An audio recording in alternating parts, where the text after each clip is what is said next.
Hello friends, welcome to our channel study करिए। Friends, हमारा world geography course चल रहा है जिसमें हम दक्षिण अमेरिका, उत्तरी अमेरिका और ऑस्ट्रेलिया और यूरोप ख़त्म कर चुके हैं और एशिया की कंट्रियां ख़त्म हो गई हैं। और हमारा एशिया में नदियां आज हम पढ़ेंगे, जिसमें हम मैप के द्वारा पूरी नदियों का अध्ययन करेंगे और इसके साथ हम प्रीवियस क्वेश्चन देखेंगे, जिसमें हम ये देखेंगे कि किस तरह से उन्होंने प्रीवियस में क्वेश्चन पूछे हैं। तो चलिए देखिए, मैं आपको दिखाता हूँ। ये तो अपना सबका है, ये तो आपको एटलस में मिल ही जाएंगी, पर अपना तरीका यूनिक है। अपने देखिए, मैं अपनी नदी अपने हाथ से ड्रॉ करता हूँ और ये नदियों से आपको पता चला होगा यार कितनी मेहनत लगी होगी इन नदियों को बनाने में। चलिए हम एक एक नदियों को अध्ययन करते हैं बहुत अच्छे से। इसके साथ हम क्वेश्चन भी देखेंगे। इन्हीं नदियों को मैं इस मैप में भी दिखा सकता हूँ। इन्हीं नदियों को देख, इसको मैंने अपने ऐसे बनाया। तो पहले हम देखते हैं रूस की नदियाँ। तो रूस की नदी में हम देखें तो सबसे पहली नदी इर्तिश नदी। कौन सी? इर्तिश नदी। इर्तिश नदी की बात करें तो ये ऐसे जाती है और ये आर्कटिक सागर में गिरती है। कहाँ? आर्कटिक सागर में। तो सबसे इम्पोर्टेंट है, इर्तिश नदी कहाँ गिरती है? आर्कटिक सागर में। और इसमें फ्रेंड दो इसकी सहायक नदियाँ जो अभी तक ओब नदी के बारे में पूछा है, ओब नदी के बारे में पूछ चुका है। और एक तबोल नदी है। कौन सी? एक तबोल नदी। इन दोनों, ये किसकी सहायक नदी है? इर्तिश नदी की। ओब नदी कहाँ बहती है? तो रूस में बहती है। तबोल नदी कहाँ बहती है? तो रूस में। और ठीक है, और इर्तिश नदी कहाँ गिरती है? आर्कटिक सागर में। आपको इतना इसमें याद रखना है। अगला देखें तो एक चेनी झील है। तो आपको ये याद रखना है, चेनी झील कहाँ स्थित है? तो चेनी झील रूस में स्थित है। कहाँ स्थित है? रूस में स्थित है। एक और झील इंपॉर्टेंट है फ्रेंड्स, जी इसको बच्चे में जानते हैं, इसको मैं बता दूं, बस कुछ ज़्यादा नहीं बताना, क्योंकि आपको पता है। एक बैकाल झील कहाँ बहती है? बैकाल झील कहाँ स्थित है? तो आपको याद रखना है, रूस में है। कहाँ पे है? रूस में। फ्रेंड्स, हम जो यूरोप में रूस की नदियाँ बहती हैं उन नदियों को मैं अध्ययन कर चुके हैं। जो इसकी एशिया में बहती हैं उन नदियों के बारे में हम जानेंगे। और इसका कुछ भाग जो रूस में, यूरोप में आता है, उन नदियों को आपको जानना हो तो आप यूरोप वाली क्लास में जाकर जान सकते हैं। अगली नदी है फ्रेंड्स, लीना नदी। ये इंपॉर्टेंट पूछी गई और प्रीवियस क्वेश्चन में देखा तो उसमें ये पूछा था कि बताइए और लीना नदी कहाँ गिरती है। तो आपको बस सिंपल सा इतना भी पता होगा कि ये कहाँ गिरती है? आर्कटिक सागर में। कहाँ गिरती है? आर्कटिक सागर में। इसकी एक सहायक नदी है फ्रेंड, अल्दान नदी। कौन सी? ये अल्दान नदी। तो आपको याद रखना किसके बारे में? अल्दान नदी किसकी सहायक है? तो आपको याद रखना है लीना नदी की। और लीना नदी कहाँ गिरती है? आर्कटिक सागर में। कहाँ बहती है? तो रूस में। इतना बस याद रखना है। अगली नदी की बात करें तो फ्रेंड्स कोलियामा नदी है। कोलियामा नदी। तो कुछ सिर्फ आपको इतना याद रखना है, कोलियामा नदी कहाँ बहती है? तो रूस में बहती है, उत्तर की ओर बहती हैं। ये सब नदियाँ उत्तर की ओर बह रही हैं। देखिए, ये भी आपको दिशा भी याद है, ये भी उत्तर को जा रही है, ये भी उत्तर को जा रही है, ये भी उत्तर को जा रही है। तो आपको इतना याद रखना है कि उत्तर की जा रही है। और कहाँ स्थित है नदी? तो रूस में स्थित है। फ्रेंड्स, आगे बात करें तो एक इम्पॉर्टेंट नदी है अमूर नदी। ये अमूर नदी, ये फ्रेंड्स सब मैं अगर कहूँ ना तो यार इसमें भी देखो दिखा सकता हूँ। ये बैकाल झील, ये सब कुछ इसमें भी दिया है, एक एक झील, एक एक झीलों के बारे में, कि मैंने यहीं से पूरा बनाया है अच्छे से। प्रीवियस क्वेश्चन देखे हैं, कौन सी नदी कहाँ जाती है। ये है फ्रेंड्स अमूर नदी, ये है। ये देखिए सब कुछ मिल जाएगा इसमें। आप मेरे मैप से पूरा ढूंढिएगा, आपको एक एक मिल जाएगा। इस अमूर नदी के बारे में आपको ये याद रखना कि निकलती कहाँ है? मंगोलिया से। दूसरा, रूस और चीन की सीमा बनाती है ये। और कहाँ गिरती है? तो टटरी की खाड़ी में। कहाँ गिरती है? टटरी की खाड़ी में। इसमें इतना ही इम्पोर्टेंट है रूस की नदियों में। ठीक है, अगर हम रूस के आगे बात करें तो रूस के आगे है हमारा चाइना। चाइना, क्योंकि रूस के बाद सबसे बड़ा है चाइना। चाइना की बात करें तो चाइना में सबसे बड़ी, एशिया की सबसे लंबी नदी पूछी जाती है। तो आपको याद है कौन सी है एशिया की सबसे लंबी नदी? यंगटीसी नदी। कौन सी? यंगटीसी नदी। ये कहाँ से निकलती है? आपको पहला क्वेश्चन ये पूछा जाता है, कहाँ से निकलेगी? तो तिब्बत के पठार। दूसरा आपको क्वेश्चन हो गया कि ये एशिया की सबसे लंबी नदी है। तीसरा क्वेश्चन हो गया कहाँ गिरती है? तो पूर्वी चीन सागर में। और फ्रेंड्स, इसमें दो चीज़ और आपको याद रखना है कि इसमें दो शहर बहुत इंपॉर्टेंट है। एक तो संघाई और दूसरा वुहान। कौन सा? एक तो संघाई, एक दूसरा वुहान। तो आपको याद रखना है कौन कौन सा? यंगटीसी और वुहान। फ्रेंड्स, अगला नदी है हुआंग नदी। हुआंग नदी। तो हुआंग नदी के बारे में सिर्फ इतना रखना है, ये ऐसे जाती है और बोहाई की खाड़ी में गिरती। कहाँ गिरती है? बोहाई खाड़ी में, हुआंग नदी। ठीक है, हुआंग नदी कहाँ गिरती है? बोआई खाड़ी में। इसके अलावा फ्रेंड इसमें आपको याद रखना है झीलों में, 5 फ्लावर झील अगर आपसे पूछ ले तो कहाँ बहती है? चाइना में। कहाँ बहती है? चाइना में। एक लोप नूर है, ये लोप नूर कहाँ है? ये भी कहाँ है? चाइना। अब फ्रेंड्स आप सोचो यार मैं क्यों पढ़ा हूँ, देखो ये सब क्वेश्चन आए हुए हैं, ये देखिए सब पूछा है फ्रेंड्स, तभी मैं आपको ये सब के मैं बहुत अच्छे से पढ़ा रहा हूँ। ये सब पूछे हुए क्वेश्चन है, आपको देखेंगे तो मैं इसलिए मैं पढ़ा रहा हूँ कि कुछ भी ना रह जाए यार, हमारे जो भी पढ़े हमसे कुछ भी ना रह जाए। आगे देखें, ठीक है, आगे देखते हैं। आगे है हमारा। इसके अलावा फ्रेंड्स सबसे ज़्यादा प्रॉब्लम यहाँ होती है, ठीक है,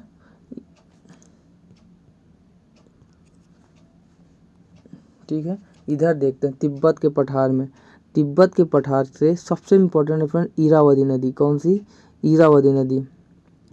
तो इरावदी नदी कहाँ से? ये फ्रेंड्स तिब्बत के पठार निकलती है और बंगाल खाड़ी में गिरती है। सबसे इम्पोर्टेंट बात है फ्रेंड, ये म्यांमार में बहती है और ये गिरती कहाँ, क्योंकि ये बहुत बार पूछा गया है।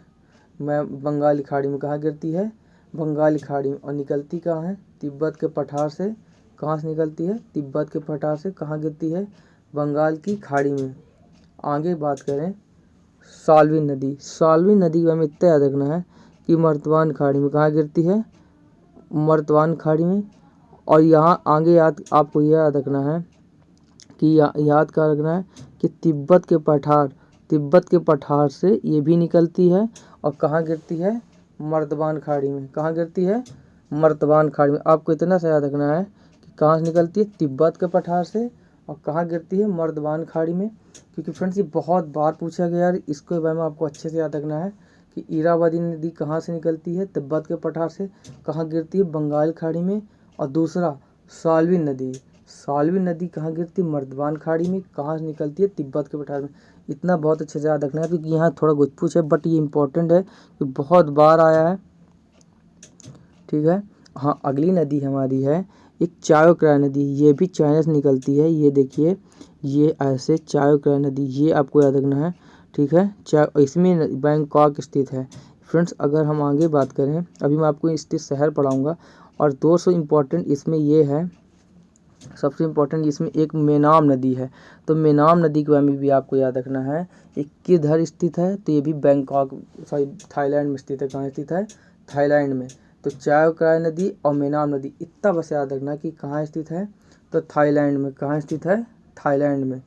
इसके अलावा फ्रेंड एक नदी है मेकांग नदी की बात करें तो ये भी तिब्बत के पठार से निकलती है। यूँ तिब्बत के पठार से निकलती है और ये चाइना, लाओस और कंबोडिया होते हुए दक्षिण चीन सागर में गिरती है। कहाँ गिरती है? दक्षिण चीन सागर में गिरती है। कहाँ गिरती है? दक्षिण चीन सागर में। कहाँ गिरती है? दक्षिण चीन सागर में। इतना आपको याद रखना इम्पोर्टेंट कि तिब्बत के पठार से निकलती है और कहाँ जाती है? लाओस और कंबोडिया से ऐसे होके दक्षिण चीन सागर में निकल जाती है। एक फ्रेंड लाल नदी है। लाल नदी ये भी दक्षिण चीन सागर में मिलती है ये। और ये कहाँ से भी बहती है? वियतनाम से। कहाँ बहती है? वियतनाम। इसका एक शहर है हनोई, इसकी मतलब राजधानी, आपको नहीं पता ही थी। अगर ये आपसे पूछ ले कि हनोई किस नदी किनारे स्थित है तो लाल नदी किनारे। अगर ये पूछ ले कि वियतनाम किस नदी किनारे स्थित है तो लाल नदी किनारे। इतना इंपॉर्टेंट है। इसमें सबसे ये इतनी सब नदियाँ पूछी गई हैं। इरावदी तो ये भी पूछी गई, बंगाल खाड़ी में गिरती है। एक सालवन नदी है जो तिब्बत निकलती है, मर्दवान खाड़ी में गिरती है। और चायो प्राया और मेनाम कहाँ है? थाईलैंड में। एक मेकांग नदी है। मेकांग नदी तिब्बत के पठार से निकलती है, चाइना से होते हुए लाओस कंबोडिया से होते हुए दक्षिण चीन सागर में गिरती है। एक लाल नदी है। लाल नदी हुई वियतनाम से होते हुए चीन से निकलती है और वियतनाम से होते हुए दक्षिण चीन सागर में गिर जाती है। तो फ्रेंड्स इतना सरल और इतने सिंपल से मैप में कौन बता सकता है यार। कोई भी चूक रह गई हो, कोई भी मिस्टेक रह गई हो तो बताना यार, अगर मैं उसको भी सुधार दूंगा, ठीक है, पूरी कोशिश करूंगा। एक फ्रेंड तावा झील है जो इंडोनेशिया में स्थित है। कहाँ? इंडोनेशिया। ये सब फ्रेंड इंडोनेशिया है, तो ये सब आपको याद रखना है। तावा झील, तो तावा झील कहाँ स्थित है? इंडोनेशिया में। इधर याद रखना है। इसके आगे अगर हम आगे चले नदियों में, इधर की नदियों को छोड़ आगे की नदियों में चलें तो फ्रेंड्स आगे की नदियाँ यहाँ हैं। अब हम इस हिस्से को देखते हैं। तो सबसे इम्पोर्टेंट फ्रेंड्स ये है कि आपसे पूछ ले कि सिर दरिया और आमो दरिया किन दो देशों के बीच में बहती है? तो कजाकिस्तान उज्बेकिस्तान में। किन दो देशों के बीच में? कजाकिस्तान उज्बेकिस्तान के बीच में। सिर दरिया, अमू दरिया, कजाकिस्तान और उज्बेकिस्तान, ठीक है।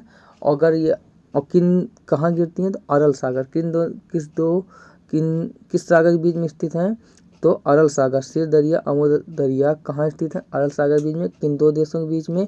कजाकिस्तान और उज्बेकिस्तान। ये बहुत पूछेंगे। और फ्रेंड कजाकिस्तान की इंपॉर्टेंट झील है बलकस झील। कौन सी? बलकस झील, ये आपको याद रखना है। कौन सी? बलकस झील। बलकस झील कहाँ है? कजाकिस्तान में।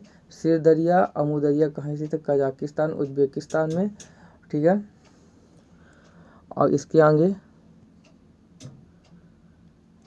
कैस्पियन सागर, ठीक है। ये एक तुजू गोलू झील, ये आपको टर्की की याद रखना है। तुजू गोलू झील कहाँ स्थित है? आर्कटिक सागर में। कहाँ गिरती है? आर्कटिक सागर में, याद रखना। तुजू गोलू झील कहाँ स्थित है? आर्कटिक सागर में। फ्रेंड इससे इम्पोर्टेंट है, एक टिग्रिस नदी है। टिग्रिस नदी की बात करें तो कहाँ गिरती है? फारस खाड़ी में। कहाँ गिरती है? फारस की खाड़ी में टिग्रिस नदी, इतना याद रखना है। और फ्रेंड्स ये है इराक, और ये है ईरान। अगर फ्रेंड जिन्होंने ना मेरी प्रयास इसीलिए करा था पहले, सबसे पहले आपको किसी भी कंट्री के बारे में या किसी भी द्वीप के बारे में अध्ययन करना, किसी महाद्वीप के अध्ययन में कुछ भी जानना हो ना, तो फ्रेंड्स सबसे पहले हम उसकी कुछ नहीं, सबसे इम्पोर्टेंट है उधर के देश और उधर की राजधानियाँ। अगर आपने उनकी देशों में अध्ययन कर लिया कि मतलब कौन देश कहाँ स्थित है, अब आपको पता होगा कि यार कजाकिस्तान कहाँ स्थित है, तो आपको प्रॉब्लम नहीं होगी उन नदियों को पढ़ने के बारे में, ना आपको प्रॉब्लम होगी कि इराक कहाँ स्थित है। अगर आपको ये नहीं पता कि इराक कहाँ स्थित है, कजाकिस्तान कहाँ स्थित है, तो आपको कभी भी वर्ल्ड ज्योग्राफी अध्ययन नहीं हो सकता। तो पहले नदियों, किसी भी महाद्वीप के अध्ययन के पहले उसके स्थित कंट्रियाँ, उसके स्थित देश में बहुत अच्छे से अध्ययन करो, फिर आगे बढ़ो। अगर आपने वो अच्छे से याद कर लिए तो सब कुछ आपको क्लियर हो जाएगा, ठीक है फ्रेंड। इसके आगे उमरिया झील को आपको बात करें, ये सिर्फ इतना से याद रखना कि ये कहाँ स्थित है? ईरान में स्थित है। कहाँ स्थित है? ईरान में स्थित है, ठीक है। कुछ नहीं पढ़ना। इसके आगे देखिए इतनी नदियाँ हैं। अगर इसी क्लास को बहुत लंबा नहीं खींचना था। अब पहले क्वेश्चन देखते हैं। एशिया की विशाल नदी मेकांग निम्नलिखित देशों में से किसमें नहीं बहती है? तो अब आप बताओ, मैंने आपको बताया क्या मलेशिया में बहती है? क्या ये मलेशिया में बहती है? अब आप खुद ही देख लो, ये है मलेशिया। अब आपको मलेशिया नहीं पता तो मैं बता देता हूँ, ये है मलेशिया। क्या यहाँ जाती है मलेशिया में मेकांग? ये तो भैया ऐसे जाती है और ऐसे होते हुए और ऐसे गिर जाती है। मलेशिया से उसका दूर आता है। अगर आपको बताओ मैप का अध्ययन नहीं है, आप रट्टा मारे बैठे हो, तो आप कभी नहीं अध्ययन कर पाओगे, ना कभी क्वेश्चन कर पाओगे। और यही क्वेश्चन आपको मेरिट लिस्ट में ला देते हैं और मेरिट लिस्ट से बाहर कर देते हैं। निम्नलिखित में से कौन सी एशिया में संबंधित नहीं? अब बताओ, मैंने ये नाइजर नदी में बताया था, अभी नहीं साउथ अफ्रीका नहीं पढ़ाया। अब बता लोप नूर, ये कहाँ है? आप देखो कहाँ है लोप नूर, मैंने आपको बताया था।